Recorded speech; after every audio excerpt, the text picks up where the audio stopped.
jam kemudian Lanita siuman. Dia memandangi langit-langit kamar.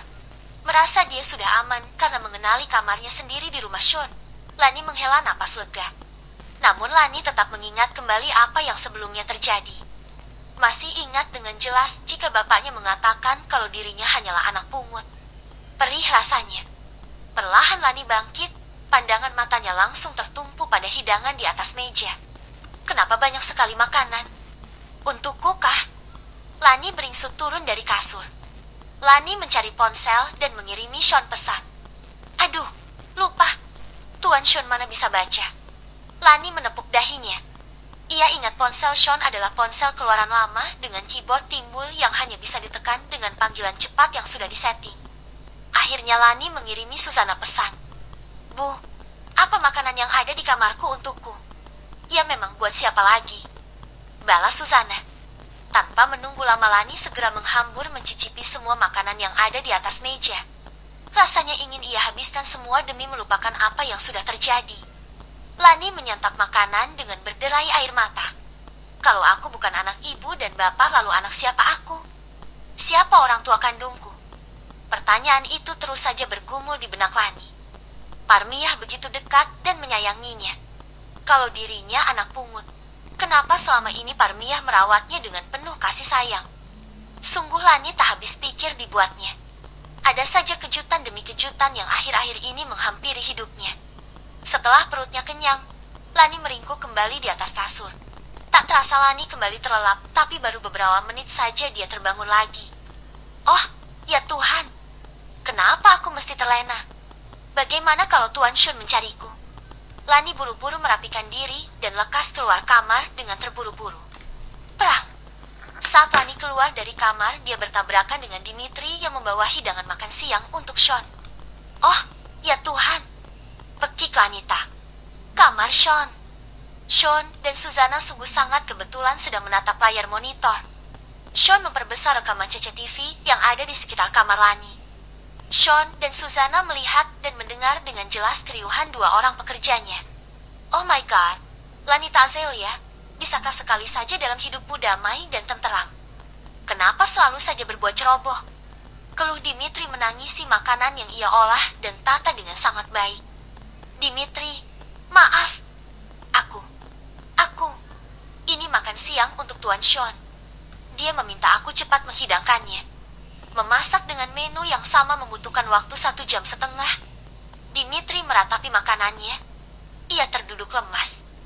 Bagaimana kalau gajiku dipotong gara-gara ini? Tenang saja.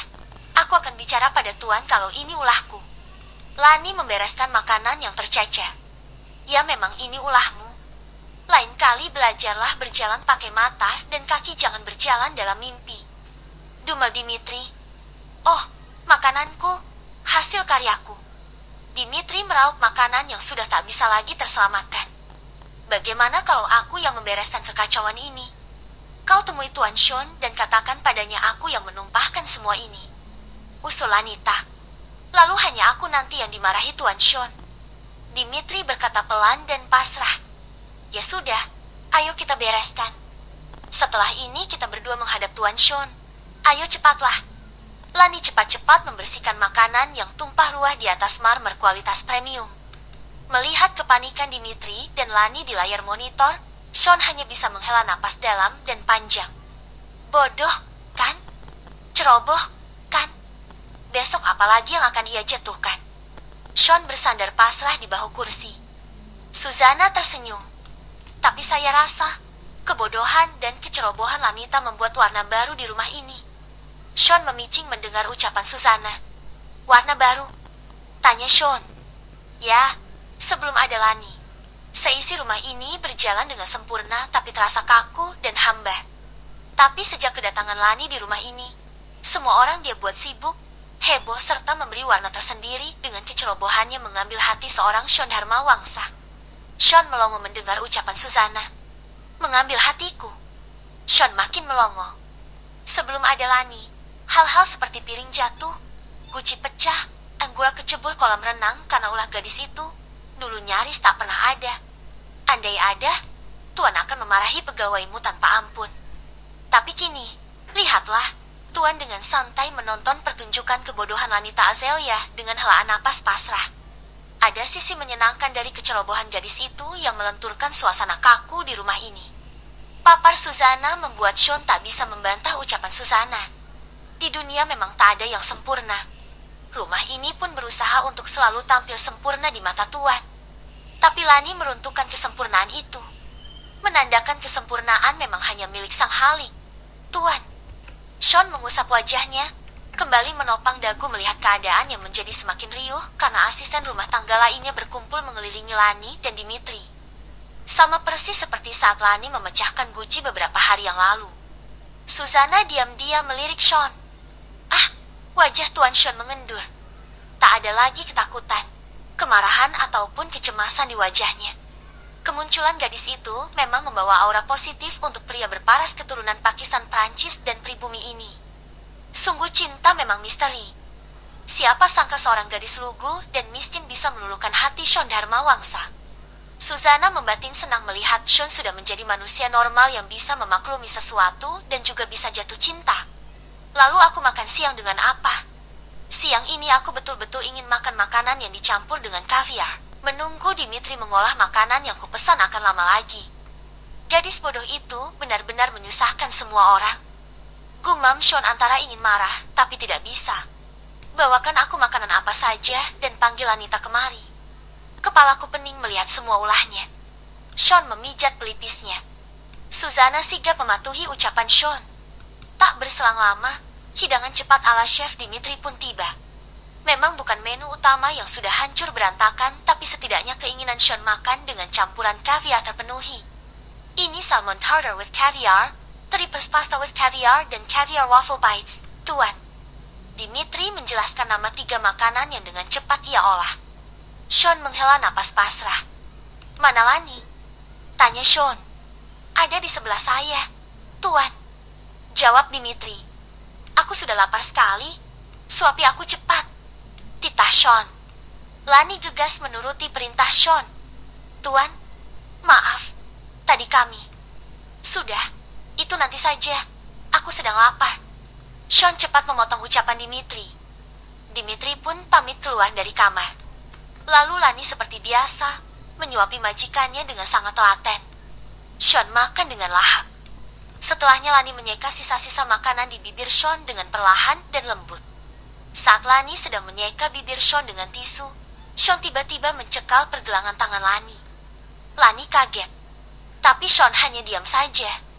Lani merasakan hembusan napas Sean yang dekat di wajahnya. Sudah makan siangnya. Sharon tiba-tiba muncul di ambang pintu kamar Sean. Sean tidak tahu kemunculan Sharon karena posisinya membelakangi pintu masuk. Ingat Lani, gajimu sudah kupotong setengahnya karena kemarin memecahkan guci milik ibuku. Hari ini kau mengacaukan makan siangku. Jika besok kau membuat ulah lagi, kupotong lagi gajimu hingga tinggal 1/4-nya saja. Mengerti? Ucap Sean tajam. Sean menghela napas lega. Kembali ia harus berpura-pura di depan Sharon. Kenapa lagi dengan perawatmu? Sharon memeluk Sean dari belakang. Biasa, dia selalu saja berulah dan kepalaku pening dibuatnya. Jawab Sean. Kalau begitu pecat saja. Ucap Sharon enteng. Sean diam beberapa saat. Kita akan segera menikah, Sharon. Tapi aku harus menekankan sesuatu padamu. Apapun keluh kesahku tentang perawatku, kau tidak berhak memberi saran untuk mempertahankan atau memecat orang itu. Tandas Sean membuat Sharon semakin tidak menyukai keberadaan Lani di rumah Sean. 15. Fitting baju pengantin kemarin dicancel. Hari ini pegawai Capstan Bridal membawa beberapa koleksinya ke rumah Sean. Di ruangan khusus, Lani sedang membantu Sean memakai taksido. Wah, Tuan tampan sekali. Puji Lanita setelah membetulkan dasi kupu-kupu Sean yang sedikit miring. Sean senang dengan pujian Lani. Kau pikir aku tampan? Tanya Sean. Ya, tentu saja. Tuan Sean disandingkan dengan Nona Sharon itu ibarat pangeran dan putri dari negeri dongeng. Tuan, serasi dan sama-sama good looking. Lani memuji dengan tulus. Lani, panggil Sean. Ya, Tuan. Apa kamu punya pacar? Tanya Sean. Papaca? Tidak. Saya tidak punya. Tuan, jangan berdusta. Demi Allah, saya tidak punya pacar. Kenapa? Saya sibuk ngurus ibu dan bapak. Tidak sempat pacar-pacaran. Tapi ada yang mendekatimu. Ada beberapa. Sebagian mental karena saya tolak. Sebagian mental karena dipalak bapak. Kekeh Lani merasa lucu dengan kisah asmaranya. Tak ada yang kamu suka dari orang yang mendekatimu. Kalaupun ada yang suka juga kasihan. Tuan, saya sibuk belajar dan mengurus orang tua, sahut Lanita. Sekalipun kamu belum pernah punya pacar? Tanya Sean.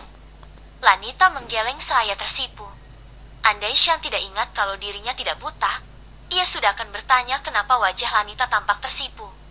Sean, panggil Sharon yang muncul dengan gaun pengantin dan beberapa orang pegawai Capstan Bridal di belakangnya. Andai saja Sharon tidak ingat jika Sean sedang berakting buta, Sharon pasti sudah akan menanyakan pendapat Sean tentang gaun pengantinnya. Kau sungguh tampan, puji Sharon. Andai aku bisa melihat, pasti kamu pun akan tampak cantik sekali. Sean pun memuji Sharon. Nona Sharon cantik sekali dengan gaun pengantinnya, Tuan, ujar Lani. Padahal Sean sudah melihat sosok Sharon berbalut gaun pengantin. Tapi entah kenapa dia membayangkan Lani yang mengenakan gaun tersebut. Kediaman keluarga Aleska. Eos mengambil sarapannya berupa roti bakar lalu kembali melesat pergi. Eos, sayang, kamu mau kemana lagi? Baru 3 jam sampai di rumah. Memang kamu gak jet lag? Teriak Danisha, Mama Aleska. Eos mau ke rumah Lee. Ma, teriak Aleska sebelum menghilang di balik pintu. Ya Tuhan, anakku masih saja menemui anak pemabuk itu. Dia sudah 3 tahun tinggal di London, masih saja ingat dengan gadis itu. Danisha menggeleng seraya memijat pelipisnya.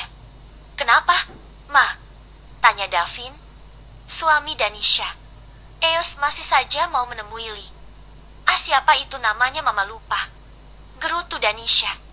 Lanita Azelia, jawab Davin. Loh, Papa kok tahu nama lengkap gadis itu? Tanya Danisha. Nama itu selalu terukir di setiap buku catatan sekolah Eos. Ma, dia baru tiba di rumah 3 jam yang lalu, masa sekarang dia malah pergi lagi? Gerutu Danisha. Dia kangen pacarnya. Ma, sudah biarkan saja. Davin tak mau ambil pusing perkara Eos menemui Lanita. Mama tak suka dengan gadis itu. Dia anak seorang pemabuk dan penjudi. Mabuk dan judi itu haram. Pah, kata siapa? Kata lagu Roma Irama. Danisha cemberut. Soal bapaknya ya biarkan saja. Yang penting anaknya baik. Davin memiruput kafilet kesukaannya. Ish, si Papa. Nih, kita harus tahu bebet-bebet bobot calon mantu kita. Papa, emang Eos mau nikah? Dia merengek minta pulang ke Indonesia itu karena ingin pindah kuliah, bukan untuk menikah. Danisha cemberut. Belain aja terus Eos dan gadis itu. Mama mah nggak ada, di Berlin. Cibir Danisha. Davin membungkam mulut Danisha yang terus saja mengoceh dengan mulutnya. Mobil Eos tiba di depan rumah Lanita. Dia tercenung sebentar, memperhatikan keadaan dan kondisi rumah Lani. Cat pagar tembok yang makin kusam dan terkelupas di sana-sini juga halamannya yang masih saja sama. 2 kursi dengan warna yang sama seperti 3 tahun yang lalu, warna hijau muda, dan kini tampak lebih kusam. Apa kabar, Lee? Masihkah kau ingat aku? Desis Eos tersenyum tipis. Eos mengembuskan napas keras. Dia keluar dari mobil, pelan-pelan membuka pintu pagar lalu mengucap salam di pintu teras. Assalamualaikum, ucap Aleska seraya mengetuk pintu. Tak ada jawaban. Hingga Eos memberi salam berkali-kali, tetap tak ada sahutan dari dalam rumah. Apa jangan-jangan mereka sedang bepergian bersama? Gumam Aleska. Hei, anak muda, kau siapa? Teriak seseorang dari pintu pagar. Eos menoleh. Pak Baka. Eos kembali berjalan ke pintu pagar dan menyalami Baka. Apa kabar, Pak? Masih ingat saya? Tanya Eos. Nah Aleska. Ya Tuhan, tambah ganteng saja ya pulang dari luar negeri. Sahut Bakar seraya menepuk-nepuk bahu Aleska. Kok Bapak tahu saya di luar negeri selama ini? Tanya Eus. Lani yang bilang. Jawab Bakar, pemilik warung kopi yang berada di seberang rumah Lani. Ngomong-ngomong, Lani dan orang tuanya pada kemana? Ya, tanya Eus. Lani sudah bekerja. Ibunya dibawa rombongan orang-orang berpakaian hitam 2 minggu yang lalu. Kalau bapaknya masih tinggal di rumah ini. Sejak ibunya dibawa entah kemana, Lani juga tidak tampak pulang ke rumah ini lagi. Jelas Bakar. Lani kerja di mana? Pak, coba tanya sama Nilam. Masih ingat Nilam? Nah, Bapak dengar Nilam yang mengajak Lani kerja. Oh, terima kasih banyak informasinya, Pak. Saya ke rumah Nilam dulu, sahut Eus sopan. Setelah berpamitan pada Bakar, Eus masuk mobil dan melaju ke rumah Nilam. Kebetulan Nilam sedang berada di teras, memberi makan anak ayam. Kandang ayam milik bapaknya Nilam memang terletak di sudut halaman karena Nilam tidak punya halaman belakang. Eus, pekik Nilam seraya membuka pintu pagar saat Eus mengucap salam. Apa kabar, Bu? Canda Eus. Kapan dateng? 3 jam yang lalu. Serius? Ya serius. Masa aku bohong? Demi apa kamu habis pulang naik pesawat langsung kemari? Demi Lee, di mana dia kerja sekarang? Alaska, to the point. Duduk dulu, yuk. Tapi rumahku kotor, ucap Nila merasa malu. Apaan sih? Dari dulu juga aku senang main di sini sama Lee. Ya karena ada Lani. Coba kalau nggak ada Lani, enggak yakin aku kalau kamu mau main di rumahku. Kekeh Nilam. Jelek banget pikirannya. Di mana Lani kerja? Aku ingin tahu. Alaska menyentil dahi Nilam. Oh, di rumah orang kaya. Jadi perawat lelaki buta. Hah? Serius? Tanya Alaska. Ya, aku serius. Gajinya besar makanya Lani mau jadi perawat lelaki buta. Kakek-kakek. Nilam menggeleng. Seorang CEO muda yang tampan. Alaska tidak suka saat Nila memberitahu jika Lanita Azelia bekerja menjadi seorang perawat lelaki muda yang tampan. Di mana rumah CEO itu? Lani menyebutkan alamat rumah tempat Lani bekerja. Alaska mengernyit. Rumah Sean. Sean Dharmawangsa. Tanya Alaska. Kamu tahu dia? Les. Tentu saja. Oma Sean dan omaku itu adik kakak. Oke, baiklah. Aku akan menemui Lanita di sana. Terima kasih banyak Nilam. Nanti aku kesini lagi bawa oleh-oleh untukmu. Alaska gegas masuk mobil dan semakin tidak sabar untuk bertemu dengan Lanita, apalagi mendengar Lani bekerja merawat Sean. 16. Alaska mengendarai mobilnya menuju rumah Sean. Dia tak habis pikir kenapa bisa Lanita bekerja di rumah sepupunya itu. Pening kepala Alaska. Sean. Ya, Alaska mengakui ketampanan seorang Sean tak bisa dibantah. Ada rasa khawatir jika Lani mungkin saja terjebak oleh pesona seorang Sean Dharmawangsa. Banyak kaum hawa yang mendamba seorang Sean. Sosok Sean adalah potret kesempurnaan. Meski saat ini dia buta, tak bisa dipungkiri. Ketampanannya sanggup membuat banyak mahasiswi perempuan terlibat masalah dengan pasangannya karena seorang Sean. Sean pernah kuliah bisnis di HEC Paris MBA, Perancis. Bukan hanya isi otaknya yang memikat banyak gadis, tapi tentu saja ketampanannya yang nyaris sempurna mampu membuat iri kaum Edom. Sama halnya seperti saat ini, Alaska cemas dengan pesona Sean. Lanita gadis yang manis dan lugu yang sudah lama memikat hatinya. Sayang, Lani terlalu sibuk belajar serta mengurus orang tua dan sesekali bekerja part-time saat masih sekolah dulu. Mobil Alaska memasuki pekarangan rumah Sean. Alaska disambut oleh Susana yang terkejut dengan kedatangan Alaska ke Indonesia yang tiba-tiba. Tuan Eus. Susana tampak terpana. Kenapa semakin tampan? Puji Susana. Mana Lanita? Susana mengernyit. Alaska tiba di Indonesia 3 jam yang lalu dan saat ini berada di rumah Sean, tapi kenapa malah bertanya Lanita? Tuan Eus mengenal Lanita. Alaska mengangguk. Lanita Azelia. Tanda Susana. Alaska mengangguk lagi. Susana menelan ludah kering. Bagaimana Tuan Muda Eus bisa mengenal Lani? Susana terus saja bertanya. Lani temanku di SMA dulu. Benar dia bekerja di sini? Di mana dia sekarang? Alaska tampak tidak sabar. Mari ikut saya. Susana meminta dengan sopan. Eus mengekor langkah Susana naik bugikar menuju halaman belakang rumah yang luas. Lani di sana, Tuan Eus. Bersama Tuan Sean, ucap Susana. Tampak Lani sedang menyuapi Sean dengan telaten di sebuah tenda mini yang di depannya terdapat kolam ikan mas. Eus meringis dalam hati. Sean begitu menikmati suapan tangan Lanita. Dia gegas turun dari bugikar lalu menyapa Sean dan Lani. Lani terbelalak. Aleska. Spontan Lani berdiri dari duduknya. Eus tanpa kata memeluk Lani. Apa kabar, Lee? Sean terperangah melihat pemandangan di hadapannya. Andai dia tidak ingat sedang berpura-pura buta, tentu saja dia tak akan membiarkan Eus memeluk Lani sembarangan. Siapa dia? Kenapa Eus sangat mengenal Lani dan kenapa Lani hanya diam saja dipeluk begitu rupa oleh Eus? Lani sendiri membeku saat menerima pelukan Aleska. Dia, Aleska, lelaki yang diam-diam selalu dirindukannya kini kembali muncul di depannya, memeluk dirinya. Kau benar Eus? Lirih suara Lani. Iya, aku Eus. Aleska melepaskan pelukannya. Kenapa kau bisa tahu aku ada di sini? Dari Nilam. Jawab Eus menepuk-nepuk kedua bahu Lani. Ehem. Sean berdehem. Aleska baru tersadar. Halo, Tuan Muda Sean. Sepupu jauhku yang tampan. Apa kabar? Aleska memeluk Sean. Kapan kau datang? Tanya Sean. Kurang lebih 4 jam yang lalu. Sean terbelalak dengan jawaban Eus. 4 jam yang lalu tiba di Indonesia dan kau langsung ke rumahku? Ada apa? Aku ingin menemui kekasih hatiku, Lee. Jawab Aleska mantap. Lee. Lani maksudmu? Iya, Lani. Aku memanggilnya Lee. Dia kekasihmu? Tanya Sean. Bukan, Tuan. Eus bukan kekasih saya. Tepis Lani. Lee. Bilang saja iya.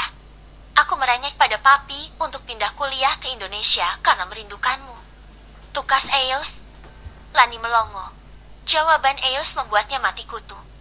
Bagaimana kalian saling berkenalan? Tanya Sean. Lanita masuk SMU-ku melalui jalur beasiswa terpilih 5 besar. Dia salah satu yang bisa masuk sekolah swasta unggulan di Jakarta. Lani salah satu murid yang berprestasi. Harusnya dia tidak berakhir di sini, melainkan bekerja di perusahaan besar. Tutur Eus. Aku hanya lulusan SMU. Eus. Tukas Lani. Dia pernah menjadi seorang sekretaris, tapi dia memilih bekerja menjadi perawatku karena gaji yang kuberikan lebih besar. Sean merasa menang atas Lani. Lee, kau betah kerja dengannya? Tanya Eus. Lanita mengangguk. Tentu saja betah. Aku memberinya fasilitas paripurna untuknya.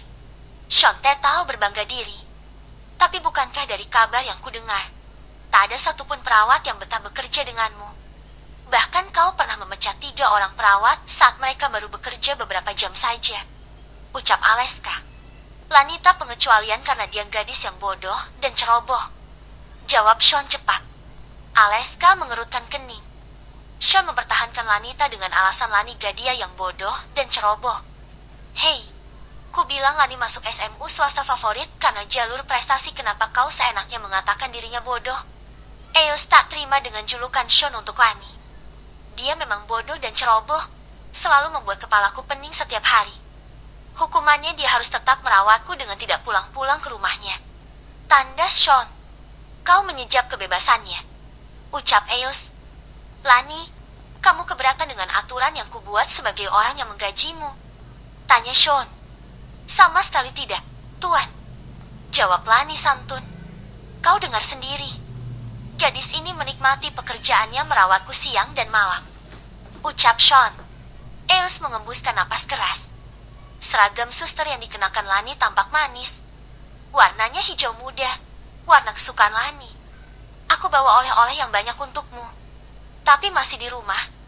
Apa dalam 1 minggu kau punya hari libur? Punya. Hari Senin aku libur. Jawab Lani cepat. Sean menyesali jawaban Lani. Karena jawaban Lani tentu saja akan dipergunakan Eus untuk mengajak Lanita pergi. Hari libur Lani dipergunakan untuk mengunjungi ibunya di rumah sakit, jadi tidak sembarangan bisa main. Ibu Parmiah dirawat di rumah sakit mana? Apa di rumah sakit Tante Claudia? Tanya Aleska. Ya, benar. Jawab Sean. Oke, bagaimana jika Senin depan kita jenguk ibumu sama-sama, Lee? Aku juga kangen ibumu. Beliau pasti senang bisa bertemu lagi dengan calon menantunya yang sempat menghilang ke luar negeri. Aleska tak kehabisan akal untuk bisa pergi bersama Lanita. Oh, ya, Sean. Kudengar pernikahanmu akan dipercepat bulan depan. Tanya Aleska pada Sean. Ya, Sean menjawab singkat. Tak berselang lama, Dimitri muncul dengan bugikar membawa hidangan penutup untuk Sean. Dimitri, bawa hidangan penutup ke kamarku. Lani, bantu aku naik bugikar. Tiba-tiba kepalaku pening sekali. Rasanya ingin tidur saja. Dimitri, sajikan hidangan istimewa untuk sepupu jauhku. Oh, ya Eyes, kau harus mencicipi makanan buatan chef baruku, Dimitri. Hasil karyanya selalu lezat dan membangkitkan selera. Dimitri mengangguk sopan pada Aleska. Mari, Tuan. Lanita memapah Sean naik bugikar. Les, ku tinggal dulu. Ya, bisik Lani seraya memberikan senyumnya untuk Eos. Aleska mau tidak mau merelakan Lani pergi kembali bekerja mengurusi Sean. Lee, ku mohon jangan pernah jatuh cinta dengan Sean. Kau di hatiku tak terganti. Setelah Sean menikah, aku akan memintamu berhenti bekerja merawat Sean. Batin Aleska dengan tatapan mengiba pada Lani.